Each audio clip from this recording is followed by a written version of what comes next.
रहीम अस्सलाम वालेकुम students. Chapter 10 को हम डिस्कस कर रहे थे और आज मैं आपको प्रोग्राम के ज़रिए जो है ना वो बताऊंगी कि किस तरह जब हम प्रोग्रामिंग कर रहे होते हैं तो प्रोग्राम में किस तरह एक कैरेक्टर वैल्यू को प्रिंट करवाया जाता है, किस तरह फ्लोटिंग वैल्यूज़ को प्रिंट करवाया जाता है। तो सबसे पहले हम स्टार्ट करते हैं एक कैरेक्टर वैल्यू के लिए। यहाँ पे आपका 10.6 प्रोग्राम है। सबसे पहले हमने क्या दी, हमने एक हेडर फाइल दी किसके अंदर, प्री प्रोसेसर डायरेक्टिव के अंदर। यहाँ पे हेडर फाइल दी मैंने studio.h यानी कि स्टैंडर्ड इनपुट आउटपुट, क्योंकि यूजर से जब आपने इनपुट या आउटपुट लेनी होती है तो उसके लिए आप यही हेडर फाइल को यूज़ करते हैं। देन हमारे पास मेन का फंक्शन है और मेन के फंक्शन के बाद हमने क्या किया, हमने कहा कि हमारे पास एक वेरिएबल है ग्रेड, कि स्टूडेंट का ग्रेड हमने डिस्प्ले करवाना है। जब ग्रेड डिस्प्ले करवाना होगा तो स्टूडेंट्स आपको पता है कि ग्रेड में जो है वो कैरेक्टर्स में होता है, कैसे कि ए ग्रेड है, बी ग्रेड है, सी ग्रेड है या डी ग्रेड है। अब स्टूडेंट के ग्रेड के लिए अब यहाँ पे ये चीज़ जो आती है आपके पास ये करैक्टर में आती है। अब करैक्टर के लिए जो हमने करवाना होता है डिस्प्ले, तो उसके लिए स्टूडेंट्स हम क्या यूज़ करते हैं, character data type. For example अगर आपने कोई सिंगल करैक्टर को डिस्प्ले करवाना हो, अगर आपने ये कोई सिंबल डिस्प्ले करवाना है, कोई नंबर डिस्प्ले करवाना है या कोई भी अल्फ़ाबेट डिस्प्ले करवाना है सिंगल कोटेशन मार्क्स में, तो वो उसके लिए जो आप यूज़ करते हैं डाटा टाइप वो आपकी करैक्टर होती है। यहाँ हमने एक वेरिएबल दिया ग्रेड के नाम से, डाटा टाइप स्टूडेंट उसकी क्या है, करैक्टर। उसको मैंने इनिशियलाइज कर दिया। करैक्टर ए जो है मैंने क्या करवाना है, स्क्रीन पर डिस्प्ले करवाना है। क्लियर स्क्रीन का फंक्शन यूज़ किया है। अब प्रिंट एफ के फंक्शन में मैंने कहा कि ग्रेड इज़, और ग्रेड इज़ अब यहाँ पे एक क्या हो रहा है, यहाँ पे एक करैक्टर को डिस्प्ले करवाना है। तो मैंने आपसे कहा था कि जिस फॉर्मेट में आपने आउटपुट डिस्प्ले करवानी होती है उसी फॉर्मेट के अकॉर्डिंग आप फॉर्मेट स्पेसिफायर को यूज़ करते हैं। यहाँ पे मैंने करैक्टर को डिस्प्ले करवाना है, मैंने यूज़ किया मॉडुलस सी को। अब मॉडुलस सी क्या है, यहाँ पे मॉडुलस सी यूज़ होता है कोई भी करैक्टर वैल्यू को डिस्प्ले करवाने के लिए। और ये हमने क्या दिया, आर्गूमेंट, ये हमने टेक्स्ट दिया, टेक्स्ट में मैंने फॉर्मेट स्पेसिफायर को यूज़ किया और ये मैंने एक आर्गूमेंट दिया है और आर्गूमेंट में मेरा वेरिएबल का नेम है। यहाँ पर जो स्टूडेंट आउटपुट डिस्प्ले होगी वो कुछ इस तरह की होगी। आउटपुट में क्या आएगा, ग्रेड इज़। अब यहाँ पे ग्रेड इज़ क्या है आपका, ए। इस तरह ये अगर आपने कोई भी करैक्टर को डिस्प्ले करवाना हो तो उसके लिए आप करैक्टर डाटा टाइप देंगे, ठीक है। और यहाँ पे जो आप फॉर्मेट स्पेसिफायर देंगे किसी भी करैक्टर के लिए वो आप देंगे मॉडुलस सी को। यहाँ पे अगर मैंने ए करवाया है, फ़र्ज़ करें मैं यहाँ पे करवाती हूँ हैश का सिंबल, तो उसके लिए भी मैं क्या दे रही हूँ, हैश भी क्या है, करैक्टर है। यहाँ पे जब आउटपुट आएगी तो वो क्या आएगी, हैश, कि सिंबल इज़ और सिंबल क्या है, हैश। तो कोई भी करैक्टर वैल्यू को डिस्प्ले करवाने के लिए आप करैक्टर डाटा टाइप को यूज़ करते हैं और उसके लिए जो फॉर्मेट स्पेसिफायर आप यूज़ करते हैं वो मॉडुलस सी है। देन प्रोग्राम 10.7 पे आते हैं। इसमें डिस्प्ले करवानी है आपने एक ऐसी वैल्यू जिसको आपने स्टोर करवाना है एक वेरिएबल में और उस वेरिएबल का नाम है नेम। क्लियर हो गई बात, हम एक वेरिएबल ले रहे हैं और वेरिएबल का यहाँ पे नेम जो है वो भी नेम ही है, ठीक है। यहाँ पे हमने हेडर फाइल दी, हेडर फाइल के बाद स्टूडेंट्स मेन का फंक्शन यूज़ किया। अब आपने जो है ना एक वेरिएबल को डिस्प्ले करवाना है और आपने यहाँ पे करना क्या है, एक string variable. String variable mean कि एक ऐसा वेरिएबल जिसमें आपने नंबर ऑफ करैक्टर्स को डिस्प्ले करवाना है। अगर आप एक सिंगल करैक्टर डिस्प्ले करवाते हैं तब आप फॉर्मेट स्पेसिफायर यूज़ करते हैं मॉडुलस सी का, और अगर आपने एक जो है ना वो नंबर ऑफ करैक्टर्स को डिस्प्ले करवाना होता है तो नंबर ऑफ करैक्टर्स को हम क्या बोलते हैं, स्ट्रिंग। और स्ट्रिंग आपने डिस्प्ले करवानी है। आपको पता है कि अगर आप कोई नाम, अगर मैं आपसे कहूँ कि आप अपना नाम प्रिंट करवाएं एक प्रोग्राम के थ्रू, तो आपके नाम में कोई एक करैक्टर तो नहीं आएगा। फॉर एग्जांपल अगर एक नाम है स्टूडेंट का अली, तो अली में कितने करैक्टर्स आ रहे हैं, 3 करैक्टर्स। तो नंबर ऑफ करैक्टर्स जो है वो क्या कहते हैं, हम उसको स्ट्रिंग। तो हमने एक स्ट्रिंग को डिस्प्ले करवाना है एक वेरिएबल नेम के अंदर। यहाँ पे मैंने दिया करैक्टर कि कोई भी हम अब स्ट्रिंग में क्या होते हैं, नंबर ऑफ करैक्टर्स, तो डाटा टाइप जो आएगी वो स्टूडेंट क्या आएगी, करैक्टर। नेम उसका वेरिएबल है और ये जो मैंने अरे दी है बच्चे हम इसको यूज़ करते हैं लेंथ बताने के लिए कि कैरेक्टर्स की कितनी लेंथ है, कि कितने नंबर ऑफ कॉलम्स को यूज़ किया जाएगा वैल्यू को या कैरेक्टर को या स्ट्रिंग को प्रिंट करवाने के लिए। अब यहाँ मैंने क्यों एम्प्टी दिया है, क्योंकि मैंने आगे इनिशियलाइज कर दिया है उस स्ट्रिंग को और यहाँ से वाज़ेह हो रहा है कि इसमें 3 कैरेक्टर्स आ रहे हैं। ICS, पहला I एक कैरेक्टर, C दूसरा कैरेक्टर और S तीसरा कैरेक्टर, और ये नंबर ऑफ कैरेक्टर्स क्या बनाते हैं, स्ट्रिंग, और ये नंबर ऑफ कैरेक्टर स्ट्रिंग बना रहे हैं और स्ट्रिंग को हमेशा आप डबल कोटेशन मार्क्स में लिखते हैं। अब आपने एक नेम लिया वेरिएबल के नाम पे, ठीक है, आपका वेरिएबल क्या है, नेम, उसमें आपने एक स्ट्रिंग को क्या करवाना है, डिस्प्ले, और वो स्ट्रिंग आपकी क्या है, ICS। आगे आपने printf का फंक्शन यूज़ किया कि नेम इस, और जब भी आपने कोई स्ट्रिंग को डिस्प्ले करवाना हो तो उसके लिए जो फॉर्मेट स्पेसिफायर आप यूज़ करते हैं वो है मॉडुलस f। नेक्स्ट यहाँ पे आपने आर्गूमेंट दिया, आर्गूमेंट में आपने वेरिएबल का नेम दिया। अब आउटपुट स्टूडेंट शो होगी, वो कैसे होगी, यहाँ पे आउटपुट डिस्प्ले करवाते हैं। आउटपुट हमारे पास क्या आएगी, नेम इज ICS। यहाँ पे क्या होगा, स्ट्रिंग क्या होगी हमारी, डिस्प्ले। कंट्रोल सबसे पहले यहाँ पे आया, उसने देखा कि कोई कैरेक्टर वेरिएबल है नेम के नाम से, आगे उसने देखा कि यहाँ पे कोई स्ट्रिंग इनिशियलाइज की हुई है। इसको एग्जीक्यूट करने के बाद कंपाइलर कहाँ आता है, printf फंक्शन के पास। अब जैसे यहाँ पे आएगा, उसने देखा कि यहाँ पे उसने क्या करवाना है, वो नेम प्रिंट करवाना है जो कि उसने क्या किया था, कैरेक्टर वेरिएबल के अंदर इसको इनिशियलाइज किया था कि वो स्ट्रिंग इसने क्या करवानी है, प्रिंट। अब कंपाइलर ने देखा कि एक स्ट्रिंग प्रिंट करवानी है, क्यों, क्योंकि आपने यहाँ पे प्रोग्रामर ने क्या यूज़ किया था, मॉडुलस s। मैंने आपसे कहा था कि जो फॉर्मेट स्पेसिफायर आप यूज़ करते हैं वो फॉर्मेट बताता है जिसके अकॉर्डिंग वैल्यू को रीड करना होता है और उसी के अकॉर्डिंग वैल्यू को डिस्प्ले करवाना होता है।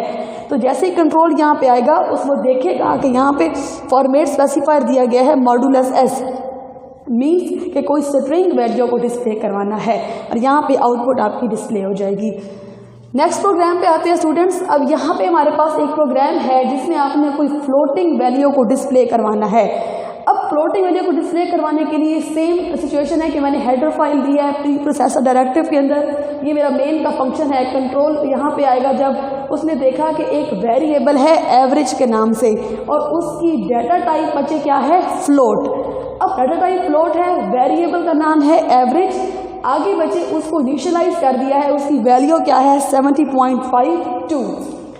देन कंट्रोल यहाँ पे आएगा printf के फंक्शन पे, उसने देखा कि एवरेज इज। अब एवरेज तो एक टेक्स्ट है जो कि हमारा आउटपुट में डिस्प्ले होगा।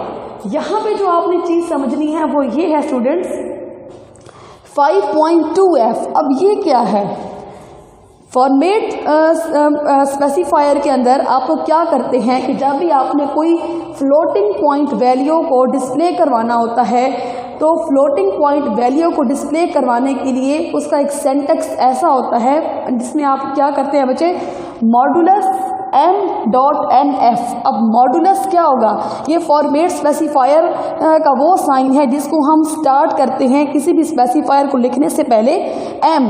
अब m क्या है, m बताता है फील्ड की विड्थ कि जो हमारे पास के कितने नंबर ऑफ कॉलम्स यूज़ होंगे डेटा को या इनपुट को प्रिंट करवाने के लिए। अब यहाँ पे है .nf। अब n क्या होते हैं, n वो होते हैं कि वो नंबर ऑफ डिजिट्स जो कि डेसिमल पॉइंट के बाद डिस्प्ले करवाने होंगे, और f यूज़ होता है फ्लोटिंग पॉइंट के लिए। ये इसका एक सेंटेक्स है। अब यहाँ पे प्रोग्रामर ने सेंटेक्स ये दिया कि मॉडुलस आ गया, यहाँ पे मॉडुलस इसको शो करवा रहा है कि कोई फॉर्मेट स्पेसिफायर है। आगे इसने ये बताया 5। अब 5 किसकी वैल्यू है, m की, कि कितने नंबर ऑफ कॉलम्स होंगे 5। अब यहाँ पे कितने नंबर ऑफ कॉलम्स बनाए गए, वो 1 2 3 4 और 5। नेक्स्ट बताया डेसिमल कि कोई डेसिमल वैल्यू है, क्योंकि यहाँ पे हमारे पास होंगे इसके लिए। नेक्स्ट उसने क्या बताता है कि कितने नंबर ऑफ डेसिमल डिजिट्स होंगे डेसिमल पॉइंट के बाद। अब जब आउटपुट डिस्प्ले होगी तो क्या,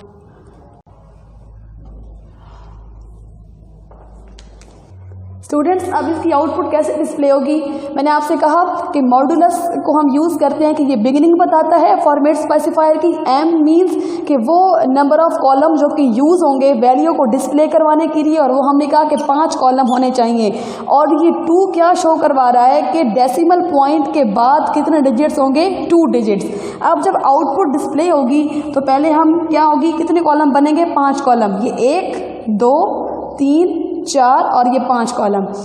अब एक और चीज़ स्टूडेंट, जब आप फील्ड विड्थ दे रहे होते हैं, अगर आप उसके साथ कोई माइनस साइन नहीं लगाते तो फिर आपकी जो वैल्यू प्रिंट होगी फिर वो राइट साइड से स्टार्ट होगी। क्लियर? और अगर आप उसके साथ कोई माइनस साइन लगा देते हैं फिर वो वैल्यू जो प्रिंट होगी वो लेफ्ट साइड पे होगी। फॉर एग्जांपल कैसे? यहाँ मैंने फर्ज करें मैं यहाँ पे कहती हूँ कि हमारे पास कितने कॉलम है? 5 कॉलम। क्लियर? मैंने यहाँ पे कोई नेगेटिव कोई माइनस साइन यूज़ नहीं किया तो मेरी वैल्यू कैसे प्रिंट होगी? अब यहाँ पे क्या होगा बच्चे, मैंने आपसे कहा कि जो हमारे पास डेसिमल पॉइंट होता है, ये डेसिमल पॉइंट क्या, इस डेसिमल पॉइंट को शामिल किया जाता है फील्ड विड्थ में, और इस डेसिमल पॉइंट की जगह क्या हो जाती है? स्पेस होती है। अब हमने कहा कि 70.52 एक वैल्यू है, 70.52 एक वैल्यू है, तो इसमें जो डेसिमल पॉइंट होगा ये भी शामिल होता है फील्ड की विड्थ के अंदर। अब कैसे शामिल होगा? यहाँ पे लिखा जाएगा 70। अब मैंने कहा कि आपका डेसिमल पॉइंट शामिल होता है, उसकी जगह क्या आ जाती है? स्पेस, और यहाँ पे क्या आ जाएगा? 52। ये आउटपुट डिस्प्ले होगी। और अगर मैं फॉर्मेट स्पेसिफायर के साथ जो फील्ड की विड्थ देती हूँ उसमें अगर कोई मैं माइनस साइन लगा देती हूँ ये आपकी, तो फिर क्या होगा? फॉर एग्जाम्पल यहाँ मैंने दी 5 और यहाँ मैं अगर मैं देती हूँ 6 माइनस का 6, तो फिर क्या होगा स्टूडेंट? यहाँ पे मैं एक नया कॉलम बनाती हूँ और उसमें 6 कॉलम बनाऊंगी, 1 2 3 4 5 एंड 6। अब यहाँ पे मैंने लगाया माइनस साइन। अगर आपने अपनी वैल्यू को प्रिंट करवाना है लेफ्ट साइड पे, फिर आप फील्ड विड्थ के साथ माइनस का साइन यूज़ करते हैं। कैसे? यहाँ पे अब क्या होगा? लेफ्ट साइड से स्टार्ट होगा, तो 7 0 डेसिमल के लिए स्पेस 5 और 2। अब आपकी वैल्यू जो आपको डिस्प्ले हो रही है वो लेफ्ट साइड से हो रही है, फिर राइट साइड पे आपका कॉलम जो होगा वो क्या होगा? ब्लैंक हो जाएगा। और अगर आपने इसी तरह माइनस साइन नहीं यूज़ किया, आपने राइट साइड पे वैल्यू को डिस्प्ले करवाना है, कॉलम कितने बने? 6 कॉलम बनेंगे, तो फिर आपकी जो लेफ्ट साइड वाला कॉलम होगा वो ब्लैंक हो जाएगा, वो एम्प्टी रहेगा। क्यों? क्योंकि वैल्यू जो प्रिंट होगी फिर वो राइट साइड पे प्रिंट होगी। और इसकी आउटपुट ये आएगी कि एवरेज एज, एवरेज में वैल्यू क्या थी? 70.52।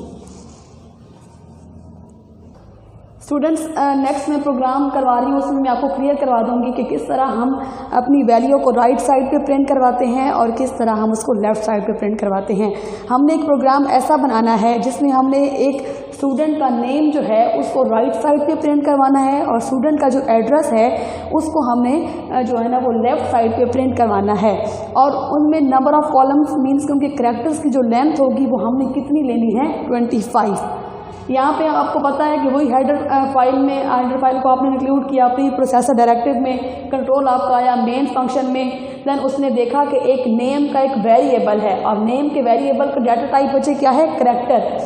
उसने नेम को क्या कर दिया? इनिशियलाइज कि करैक्टर डाटा टाइप, नेम का एक वेरिएबल है और नाम क्या है? उस्मान। उस स्टूडेंट उस्मान जो है उसका एड्रेस, और एड्रेस एक क्या है? वेरिएबल, और उसकी टाइप क्या है बच्चे? करैक्टर। और एड्रेस में क्या इनिशियलाइज कर दिया है? फैसलाबाद। अब हमने यहाँ पे आपने चीज़ समझनी है, मैंने आपसे कहा था कि हमने करैक्टर की जो स्पेस, जो कॉलम होंगे कि नंबर ऑफ़ कितने करैक्टर्स जो है ना वो हमने यूज़ करने हैं, कितने नंबर ऑफ़ कॉलम्स जो है ना वो डिस्प्ले करवाने हैं नेम के लिए, तो वो हमने कहा 25। और अगर एड्रेस होगा तो वो भी 25। स्टूडेंट्स, अगर किसी का नाम जो है ना वो फॉर एग्जांपल 4 करैक्टर्स है, 5 करैक्टर्स में है, 6 करैक्टर्स में है, लेकिन हमने इसकी फील्ड विड्थ कितनी कर दी है? हमने फिक्स कर दी है कि नंबर ऑफ़ 25 जो है ना कॉलम्स होंगे वो क्या हो जाएंगे? आपके फिक्स हो जाएंगे। अब 25 कॉलम्स को जो होंगे फिक्स होंगे, 25 कॉलम्स यूज़ होंगे वैल्यू को प्रिंट करवाने के लिए। और अगर आप जो फील्ड विड्थ देते हैं, अगर आपने यहाँ फील्ड विड्थ दी 25 और अगर आपका करैक्टर जो है वो आपके 26 हैं, तो फिर एडिशनल स्पेस जो होती है वो ऑक्यूपाई हो जाती है। फिर वो यहाँ पे 26 कॉलम को जो है ना वो डिस्प्ले करवा देगा, 26 कॉलम में 26 करैक्टर्स को डिस्प्ले करवा देगा। यहाँ पर देखिए मैंने दिया कि मॉडुलस 25 के 25 कॉलम बनेंगे। अब 25 कॉलम में वो क्या कह रहा है कि यहाँ पे एस, अब एस किस लिए यूज़ होता है? स्ट्रिंग के लिए। और यहाँ पे हमने क्या दी? स्ट्रिंग। हमने स्ट्रिंग क्या दिया? नेम। उसने कहा कि printf का एक फंक्शन है और printf के फंक्शन में 25 नंबर ऑफ कॉलम्स को क्या करवा दो? प्रिंट करवाओ और उसके अंदर नेम को क्या करवाओ? डिस्प्ले करवाओ। लेकिन अब यहाँ पे मैंने 25 जो दिया है उसके साथ मैंने कोई साइन नहीं लगाया, तो इसका मतलब क्या होगा? मैंने आपसे कहा कि जब आप फील्ड की विड्थ देते हैं, फील्ड की विड्थ में अगर आप कोई साइन नहीं लगाते तो वो पॉजिटिव होगा, और पॉजिटिव का मतलब क्या होगा कि वैल्यू जो आपकी प्रिंट होगी वो आपकी राइट साइड पे होगी। अब नाम जो आपका प्रिंट होगा वो राइट साइड पे प्रिंट होगा इस तरह।